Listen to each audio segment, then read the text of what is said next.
Olá, você está no canal da Igreja CI. Você vai ouvir agora uma palavra do Evangelho do Nosso Senhor que pode transformar a sua vida. Antes de liberar o vídeo, eu quero pedir para que você se inscreva no nosso canal e compartilhe, para que mais vidas sejam abençoadas. Agora sim, o vídeo será liberado. Que Deus te abençoe.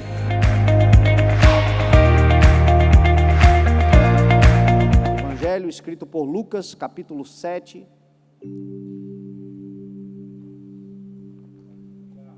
Um texto que para mim está no hall dos prediletos, a história que nós vamos ler. Gosto muito dessa história, do que aconteceu aqui, e quero compartilhar com você aquilo que o Senhor colocou no meu coração. Lucas capítulo 7.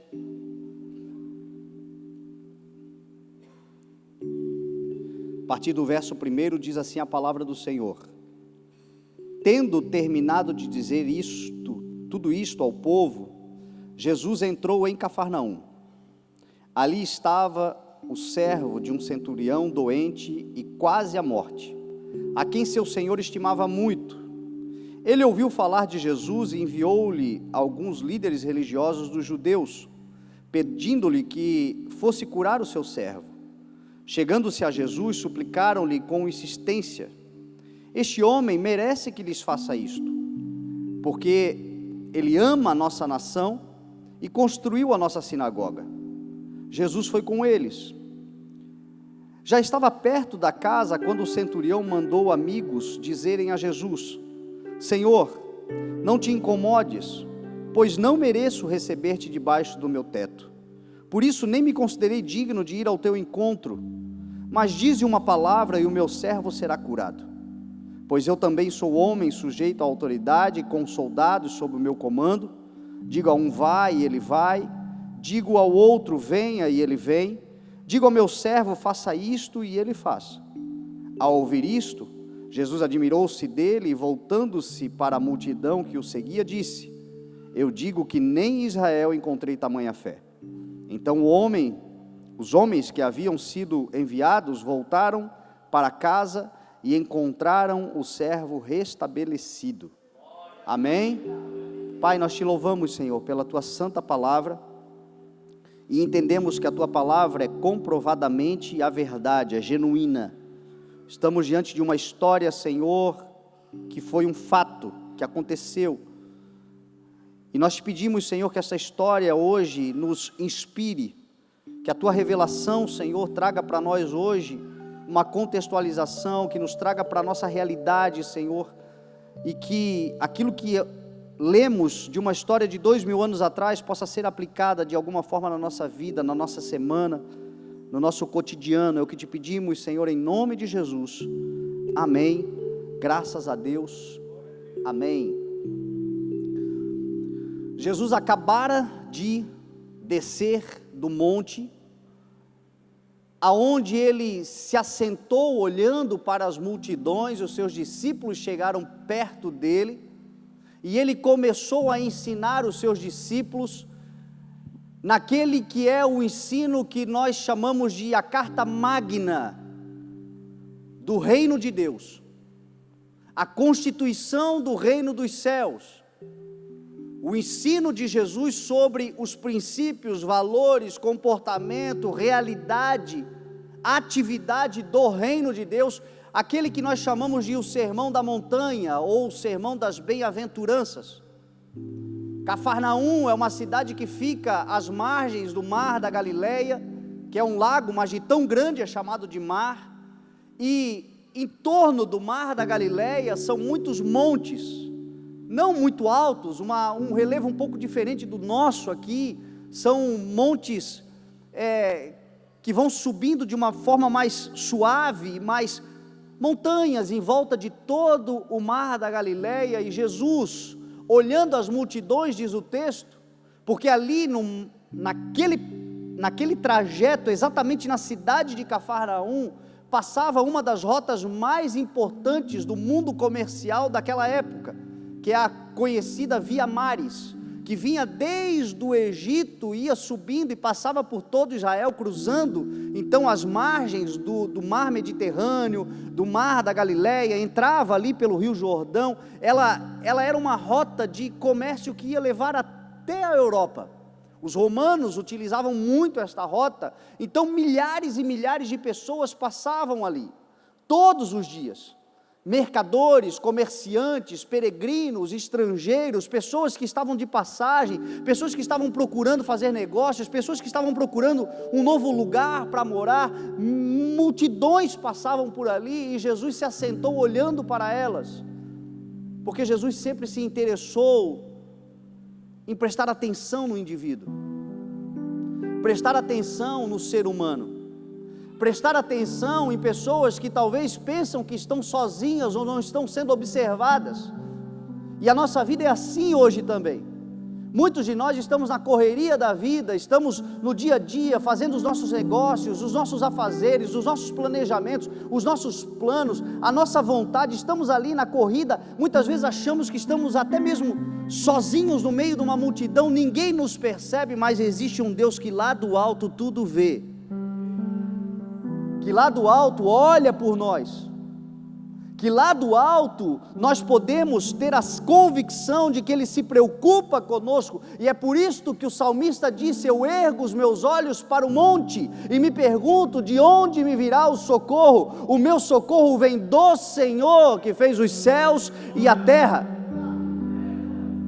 Jesus estava numa montanha, estava num monte observando o povo lá embaixo. Os discípulos se aproximaram dele, e ele começou a ensiná-los dizendo: bem-aventurados os pobres de espírito, porque deles é o reino dos céus. Afortunados são, felizes são, aqueles que nesses tempos, nesta vida, na sua existência, se despe da vaidade, se despe do orgulho, da soberba. Nós somos homens e mulheres que estamos no mundo, mas não pertencemos ao mundo. E quando Jesus disse que nós não pertencemos ao mundo, Ele estava dizendo sobre o governo do mundo, o sistema do mundo, o modus operandi do mundo, a prática do mundo. O mundo jaz no maligno, com as suas corrupções, com as suas traições, com as suas injustiças. Mas nós, estando no mundo, não pertencemos, porque nós somos governados pelo reino de Deus. E Jesus está dizendo: neste mundo, felizes serão aqueles que não fizerem o jogo do mundo, mas se despirem do orgulho, da vaidade, da soberba. Deles será o reino dos céus, um reino que já está dentro de nós, mas que um dia se manifestará literalmente, materialmente, fisicamente. Todos na terra serão sujeitos, estarão sujeitos a este reino, mas a nós, igreja do Senhor, já temos a cultura do reino dentro de nós, e já podemos desfrutar, por causa da cultura, aquilo que é benefício do reino, a justiça, a paz, a alegria no Espírito Santo. E Jesus estava dizendo para os seus discípulos: quem aqui é discípulo de Jesus? Felicidade é ser pobre de espírito. Felicidade é ser humilde no espírito. Felicidade é se despir de tudo isto, é não ter essa vaidade que muitos de nós temos, de querer ser o melhor, o maior, de achar que sucesso na vida é estar acima de todos os outros. Tem muita gente que conquista isto, que chega nesse lugar, e chega a qualquer custo, e chega a partir dos fins, dos meios, né, os fins que justificam os meios. E quando chegam, estão vazios, estão deprimidos, estão angustiados, perderam o sentido da vida, porque Jesus é sábio, Jesus conhece o ser humano, não precisa que ninguém diga nada a respeito, porque Ele sabe o que tem em nós. E Ele na sua sabedoria está dizendo: felizes os humildes, porque eles receberão, deles é o reino. Diz a palavra que antes da sua queda, Provérbios 18 diz que antes da sua queda, o coração do homem se envaidece, mas a humildade antecede a honra. Jesus disse: aqueles que forem humilhados serão exaltados. E às vezes nós estamos orando: Senhor, eu não aguento mais tanta humilhação, eu não aguento mais ter que abrir mão de tanta coisa, não aguento mais, a minha cara já está com marca de dedo dos dois lados, de tanto dar uma face e dar a outra. Meu irmão, deixa eu dizer uma coisa para você: no reino de Deus, aqueles que são humilhados estão na antessala da grande exaltação, de desfrutar o grandioso do reino de Deus. Então segura aí o rojão, aguenta mais um pouco, porque o Senhor é com você, e o Senhor diz: de você, a você pertencerá o reino dos céus. Não se perca, não vai se perder agora. Bem-aventurados os que choram, porque eles serão consolados. O choro no mundo é sinal de derrota, é sinal de fraqueza. O choro no mundo muitas vezes é um sinônimo de vergonha, e na maioria das vezes de solidão mesmo, porque não tem quem te console.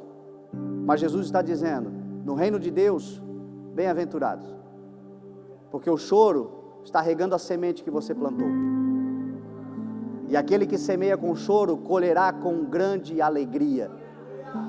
Bem-aventurados os que choram. Não sei, talvez você esteja chorando por algum motivo, você tenha vivido dias de choro. Deixa eu declarar para você em nome de Jesus, é a palavra de Jesus sobre a sua vida. Bem-aventurado, Davi escreveu no Salmo 30: transformasse o meu pranto em dança, e as minhas vestes de lamento em vestes de alegria. Bem-aventurados os que choram, pois haverá consolo. Pode estar chorando, não é tão bom assim chorar, mas é transitório, vai passar e você vai colher com grande alegria. É promessa de Jesus. Bem-aventurados os humildes, ou os mansos de coração, pois eles receberão a terra por herança. Bem-aventurados os que têm fome e sede de justiça, pois serão satisfeitos. É importante a gente entender o que significa justiça, porque a justiça, nesta palavra, Jesus estava falando sobre a condição aceitável diante de Deus. Bem-aventurados aqueles que têm fome e sede de serem na vida o que foram criados para ser. Você nasceu para um propósito, você nasceu para uma finalidade. Você carrega uma graça especial, você é dotado de dons, você tem talentos, você tem sonhos, você tem vontades que você sabe que foi Deus que colocou dentro da sua vida, dentro do seu coração, e talvez muitas das circunstâncias hoje lhe colocam no lugar antagônico a tudo isto, mas Jesus está dizendo: se você tiver fome e sede, se você não desistir, se você perseverar, você será satisfeito. A justiça de Deus, que dá a cada um que lhe é devido, e o que nós temos de direito é a herança do Senhor conquistada na cruz do Calvário. Bem-aventurados aqueles que têm fome e sede de justiça, pois serão satisfeitos. Bem-aventurados os misericordiosos, pois os misericordiosos receberão misericórdia. Bem-aventurados são aqueles que ainda se comovem com a dor alheia.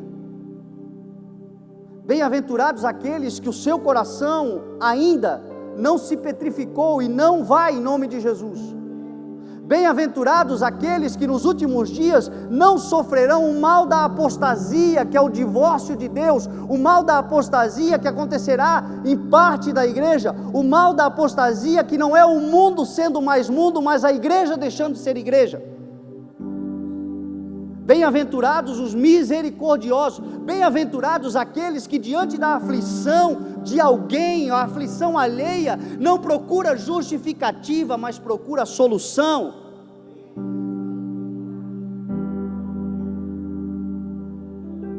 Porque no legalismo, infelizmente, é isso que acontece. Quando alguém está numa aflição alheia, procura a justificativa para tal. Está assim por causa de tal, está assim porque fez isso, está assim porque fez aquilo. Não, os misericordiosos procuram a solução.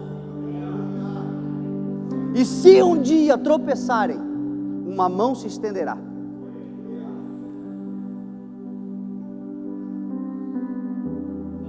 Bem-aventurados aqueles que aproveitam o tempo que está tudo bem, para promover o bem. Porque se um dia tropeçarem, alguém estenderá a mão. Tiago disse: haverá juízo sem misericórdia para quem não foi misericordioso, mas a misericórdia triunfa sobre o juízo. E esta é a razão que estamos aqui. Nós estamos aqui porque as misericórdias do Senhor são novas a cada manhã. Nós estamos aqui porque, apesar de nós, o juízo de Deus foi sobreposto na sua misericórdia. A misericórdia triunfou sobre o juízo.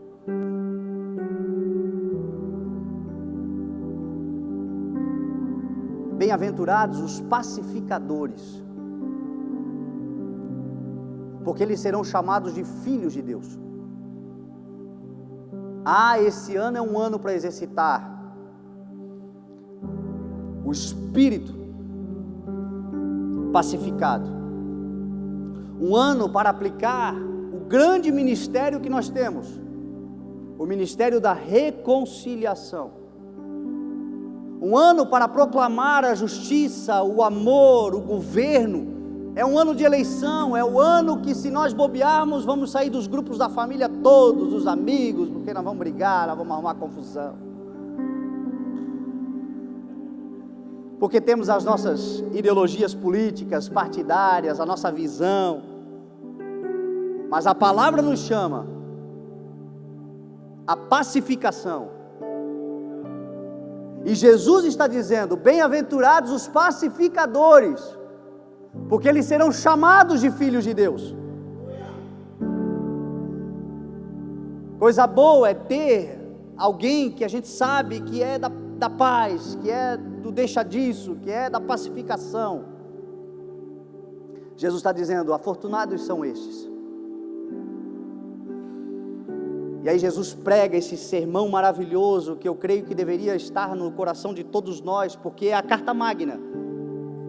Nós temos a nossa Constituição brasileira, que é chamada da Carta Magna da Nação, onde todas as leis, diretrizes estão ali estabelecidas.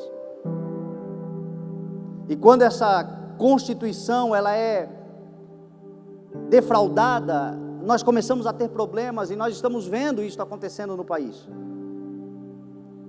A Constituição brasileira sendo afrontada, muitas vezes por aqueles que deveriam protegê-la, mas procurando formas de destruí-la, de anulá-la.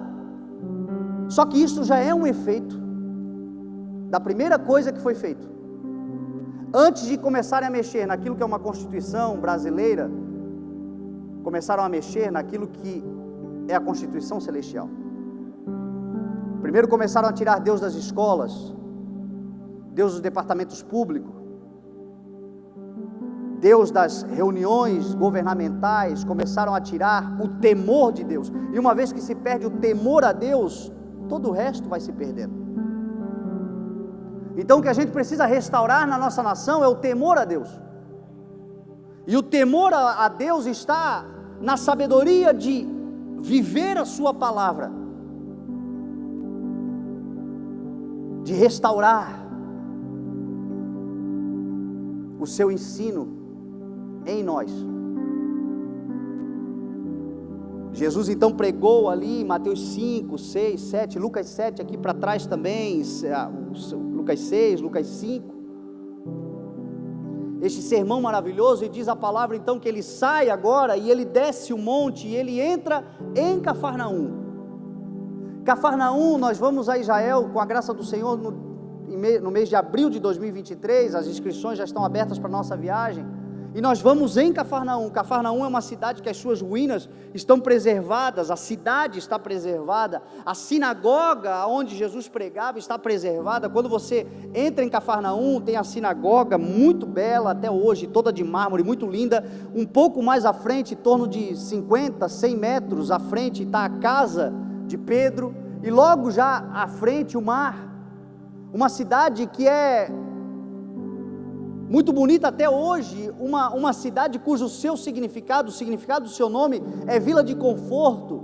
Eu gosto muito de ir a Cafarnaum porque ela lembra a nossa cidade de Itajaí. Uma cidade que está numa rota comercial, uma cidade que é de comércio exterior, uma cidade que está às margens do mar, uma cidade que tem um povo acolhedor, uma cidade que tem o maior porto pesqueiro do país. Cafarnaum era tudo isso, era semelhante, guardado as proporções, mas um estilo de vida muito semelhante, e é chamada de Vila do Conforto, um lugar de conforto, um lugar de refrigério, um lugar de paz, um lugar onde a gente se renova, e graças a Deus nós podemos morar na cidade de Itajaí. É muito abençoada essa cidade, nós temos tudo isso na cidade de Itajaí. Mas diz o texto que ali naquela cidade havia um homem que estava muito doente, quase à morte. Porque apesar de estarmos num lugar tão abençoado, nós também temos nesse lugar muitas dores. Nós também temos nessa cidade muita gente sofrendo, muita gente quase à morte, muita gente que já morreu, e muita gente que nesse momento está sofrendo terríveis dores, tal como aquele homem estava sofrendo. Só que, se você prestar atenção nos detalhes do texto, você vai perceber que naquela cidade de conforto, o texto diz assim: ali havia um servo, de um homem, de um centurião, quase à morte, muito doente, e que o seu senhor estimava muito. Essa palavrinha ali é o que vai mudar completamente a situação daquele homem. Essa palavrinha ali é o que determinou a transformação daquele homem, a restauração daquele homem. Por quê? Porque ali onde ele estava, Jesus também estava.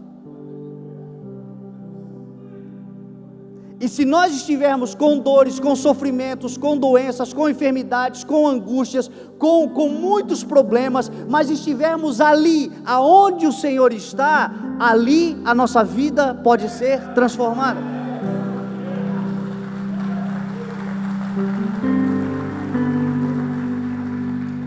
E eu tenho uma notícia ainda melhor para você: o mesmo Jesus que estava lá, está aqui. Que pretensão, pastor? Eu uso a própria palavra de Jesus, que não pode voltar vazia.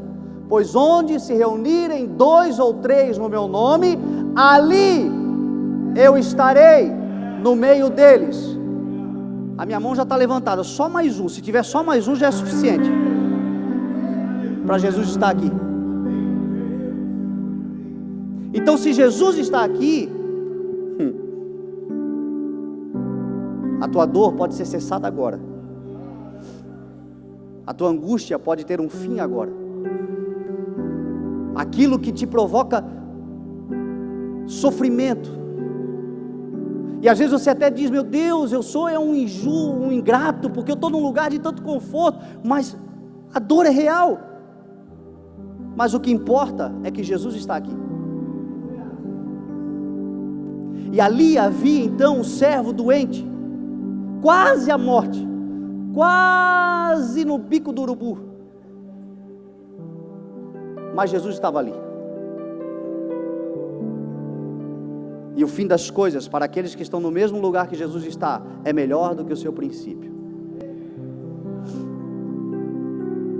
Servo de um centurião, a quem o seu senhor estimava muito, Deixa eu fazer um parênteses aqui para trazer umas questões naturais, humanas, terrenas, mas importantes. Quem nós somos hoje? Odiados ou estimados?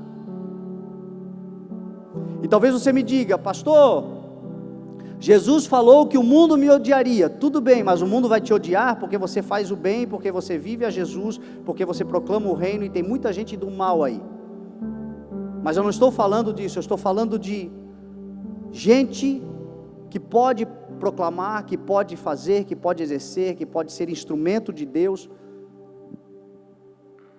mas arrumam confusões desnecessárias. Aquele homem ali era muito estimado. Aquele homem ali, durante o tempo em que ele estava bem, o tempo em que ele estava sadio, são, que era saudável, foi um homem de promoções, de coisas benéficas, grandiosas, maravilhosas. Salomão disse assim em Eclesiastes 4, verso 10, se eu não me engano, a parte B do verso, ele diz assim: triste é o homem que cai e não tem quem o ajude a levantar-se. Triste é um momento que a gente tropeça e não tem quem nos estima. Eu falei já aqui no início da mensagem sobre Jesus falando dos misericordiosos. Esse centurião, ele testemunha sobre o seu servo, dizendo que ele era aquele que, ele dizia faça isto e ele fazia. Era-lhe obediente, era-lhe útil, era indispensável. Nós temos um ditado popular que diz assim: ninguém é insubstituível. E é uma verdade. Mas eu gosto de uma frase de um pensador chamado Glauber Lima, se não me engano, acho que é Glauber. E ele diz assim: ninguém é substituível, mas podemos ser indispensáveis.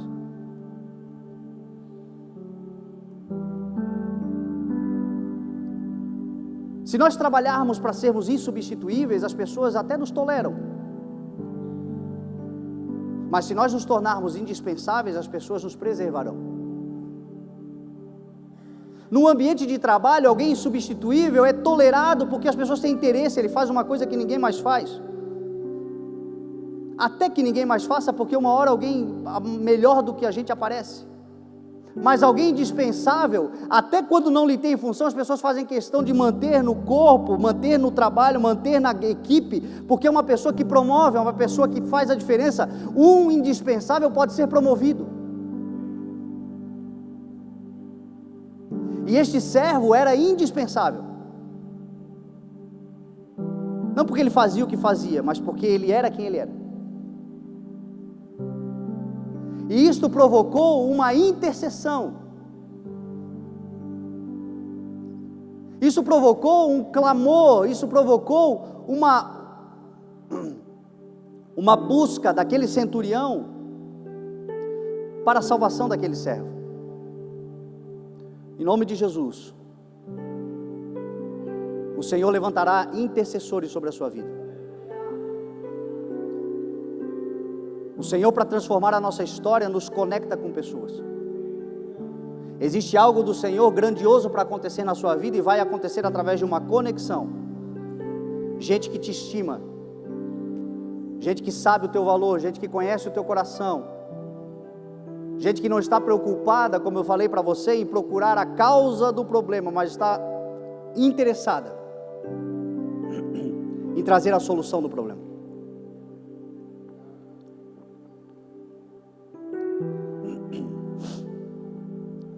Esse homem estimava muito.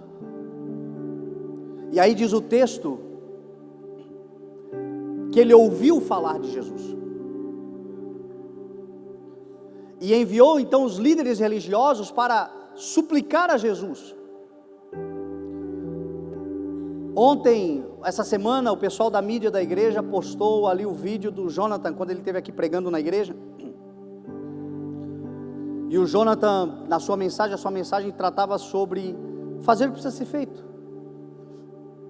E o que precisa ser feito é proclamar o nome de Jesus.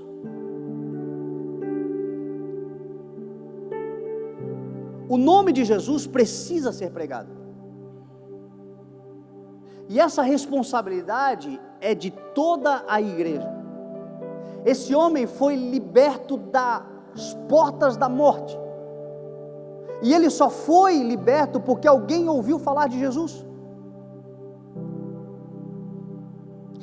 E quem pode falar de Jesus, senão aqueles que caminham com Jesus e que conhecem a Jesus e que têm o seu Espírito dentro do seu coração? Me vem no coração Romanos 10, que diz que todo aquele que invocar o nome do Senhor será salvo. Entretanto, como, pois, invocarão aquele que não crer, e como crerão naquele de quem não ouviram falar, e como ouvirão se não houver quem pregue? Tem gente que está no limite entre a morte e a vida, e uma palavra nossa pode restaurá-los. E nós não podemos nos calar.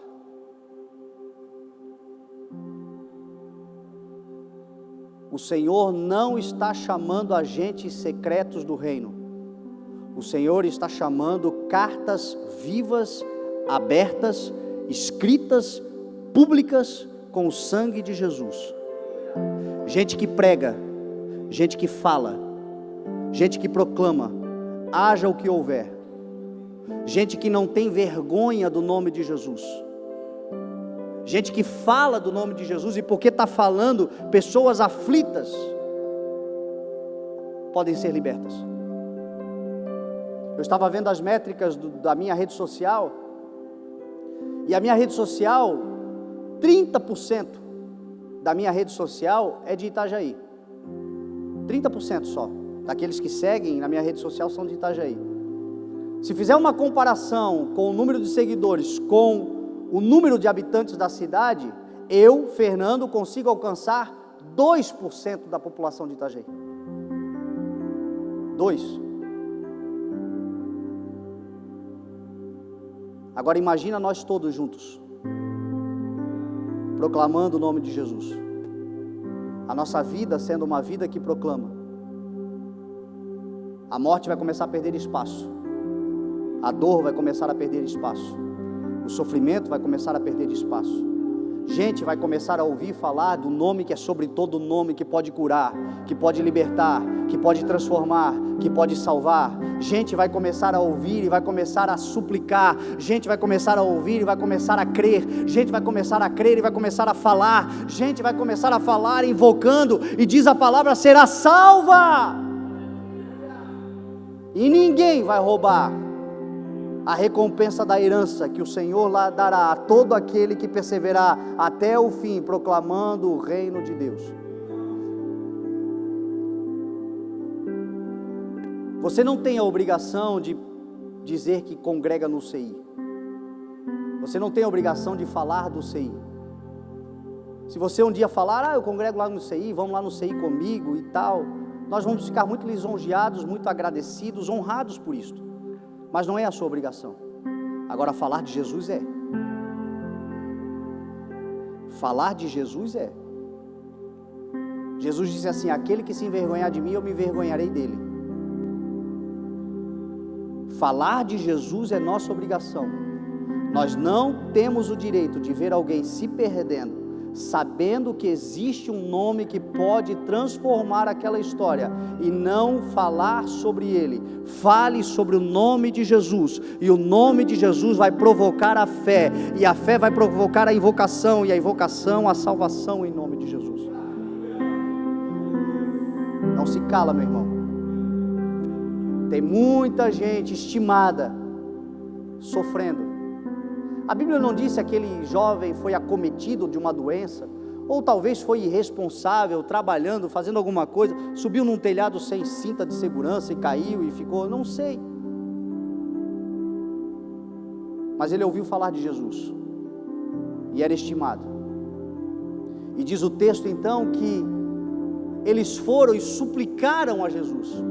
Os líderes religiosos chegaram a Jesus e disseram: mestre, este homem merece que faças isto, porque ele ama a nossa nação e construiu a nossa sinagoga. Eu só consigo entender uma coisa: quem ama se compromete.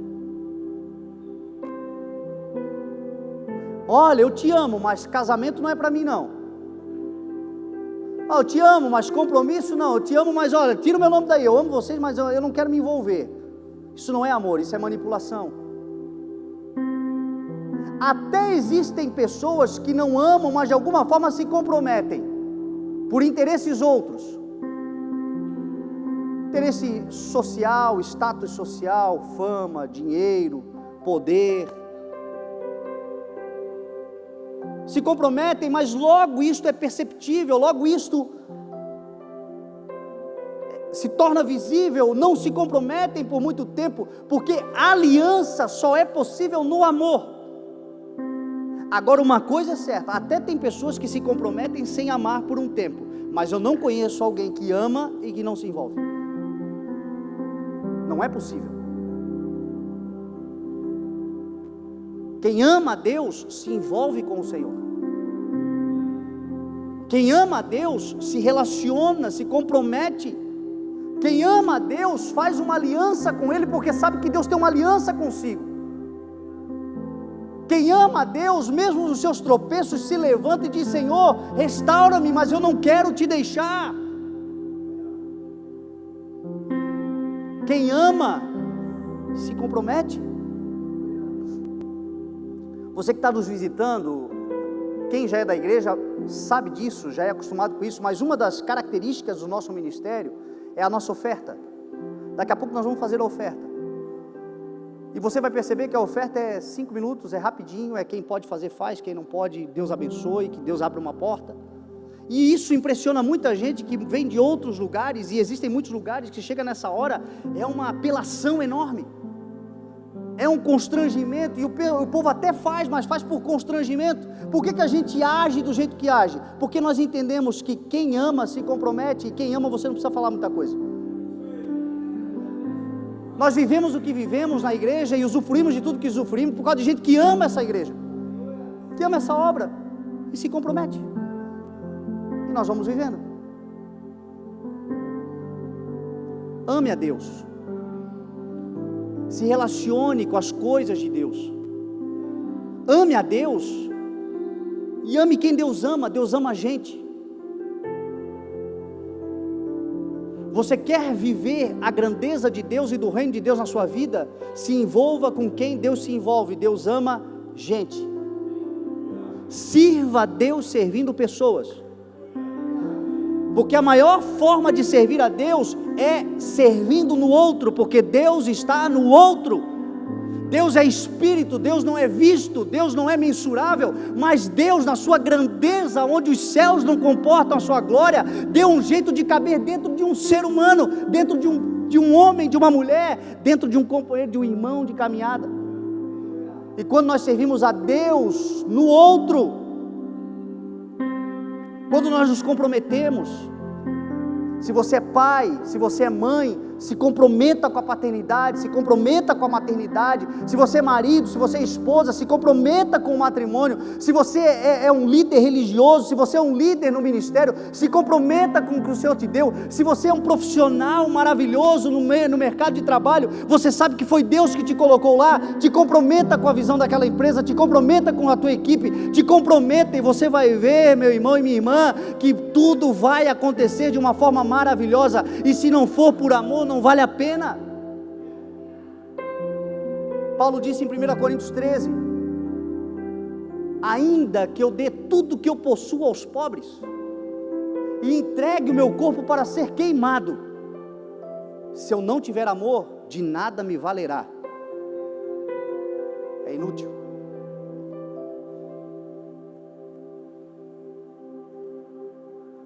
Ele ama a nossa sinagoga, a nossa nação, construiu a nossa sinagoga, e diz a palavra que Jesus foi com ele. Quem ama e se compromete, Jesus está com eles. quem ama e se interessa, quem ama e está junto, Jesus sempre estará com eles. Jesus disse: eu estarei com vocês por todos os dias. Com vocês quem? Com vocês que me amam, com vocês que proclamam o meu reino, com vocês que vão por todas as nações, com vocês que não ficam temendo o que o homem pode fazer, mas confiam na promessa que eu fiz a vocês, e eu estarei com vocês por todos os dias, até a consumação dos séculos. Nós não ficaremos nem um dia sozinhos. Jesus foi, e diz a palavra que Jesus, no caminho, um dos amigos, alguns amigos dele vieram até ele e disseram que o centurião estava dizendo: olha, não precisa, eu não mereço que tu venhas debaixo do meu teto. Um homem que conhecia a graça do Senhor, um homem que sabia que não é pelas obras, mas as obras evidenciam. Um homem que nem religioso era, e por isso impressionou tanto Jesus. E isso precisa ser refletido no nosso meio. A espiritualidade versus a religiosidade. Tem gente que, se você perguntar se tem uma religião, ela diz que não, ela não sabe, ela não. Mas é gente conectada com Deus. Tem gente que é muito religiosa, mas não tem conexão com o Senhor.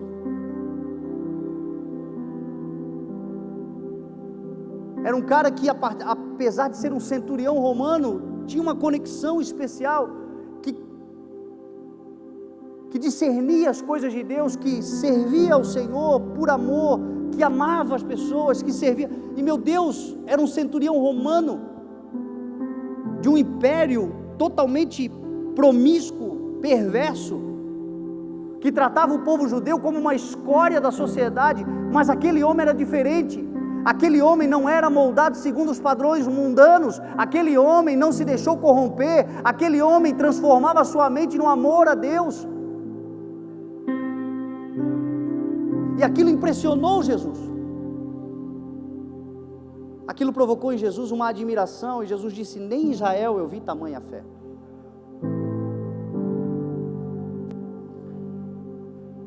E eu gosto do texto que fala em Mateus 8 também conta essa história.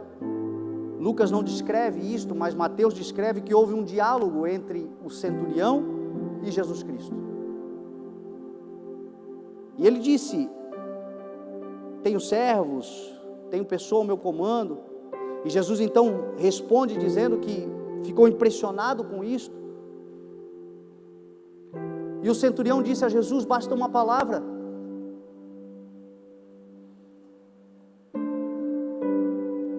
Gente que não se apega a ritos, mas se apega à palavra de Deus.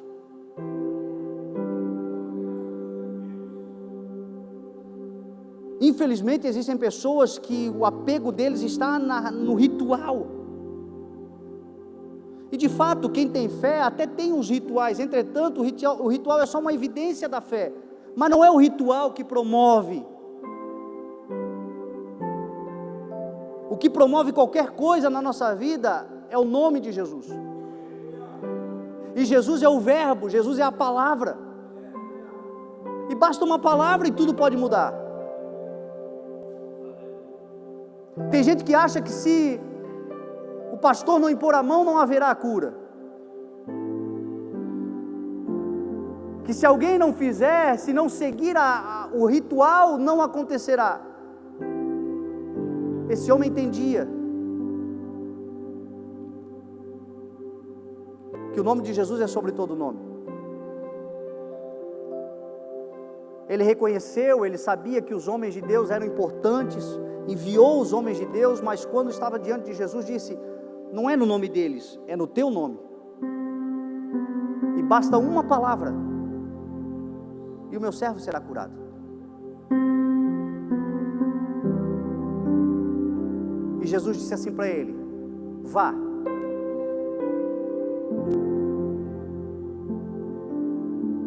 Porque como você creu, assim lhe acontecerá.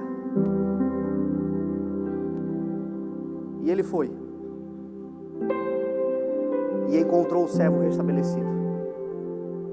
E eu te faço uma pergunta para nós caminharmos para o final. Você crê que Jesus pode salvar a tua casa? Assim como você creu, lhe acontecerá. Você crê que Jesus pode mudar a circunstância da dor, do sofrimento que você está vivendo agora? Assim como você creu, lhe acontecerá. Você crê que Jesus está se movimentando nessa manhã, que o Espírito de Deus se move nesse lugar? Você crê que o Senhor pode tocar na tua vida, na tua saúde?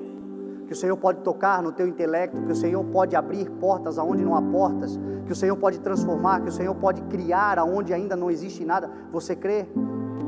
No nome de Jesus, assim como você crê, assim lhe acontecerá. Confia no Senhor.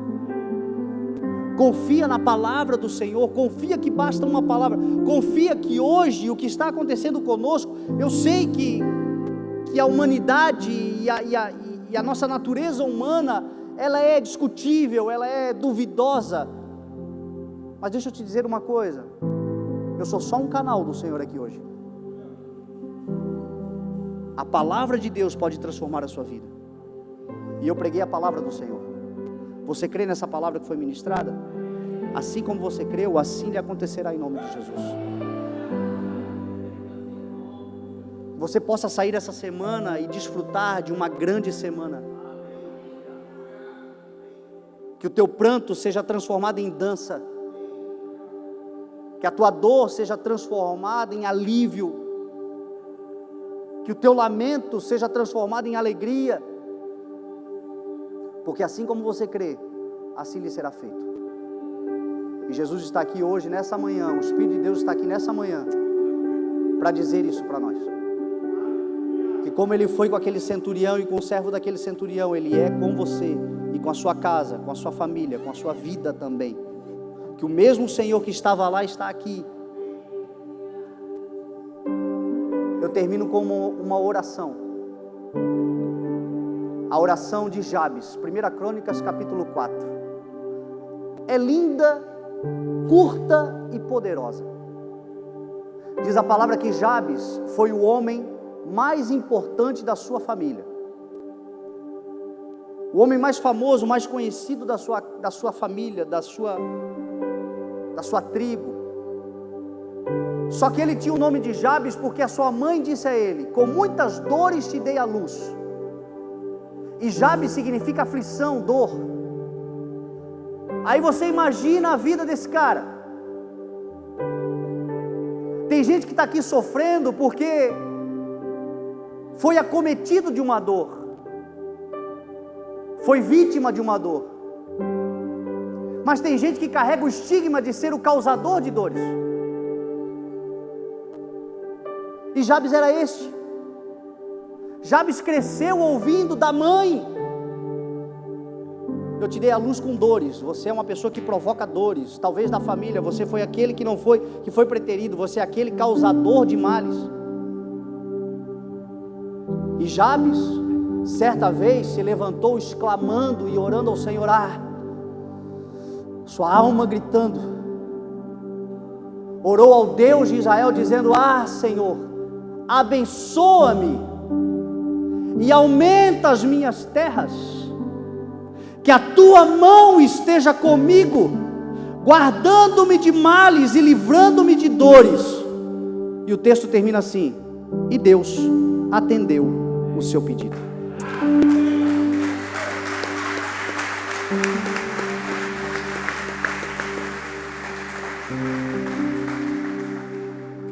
Você não precisa falar muito. Jesus disse: não é por muito falar, é só por abrir o coração e dizer: Senhor, está doendo. Eu não sei se essa mensagem é para um ou é para muitos. Essa mensagem vai para a internet, talvez vai tocar quem está na internet. À noite eu vou falar sobre ela de novo. Mas essa mensagem é para gente que está sofrendo dores. E o Senhor está dizendo: hoje eu vou te libertar delas. E como você crê, assim lhe sucederá. Gente que diz: Senhor, eu preciso da tua bênção. Senhor, abençoa-me, aumenta as minhas terras. expande a minha vida, faz eu compreender mais do teu propósito. Existe uma promessa: crescer, multiplicar, dominar, avançar. É promessa de Deus para a sua vida. Que a tua mão esteja comigo, guardando-me dos males e livrando-me de dores. Se esta é a tua oração, esta é a mensagem que você precisava ouvir. E Deus te trouxe aqui para dizer: eu atenderei o seu pedido. Eu quero te convidar a ficar de pé e nós vamos orar.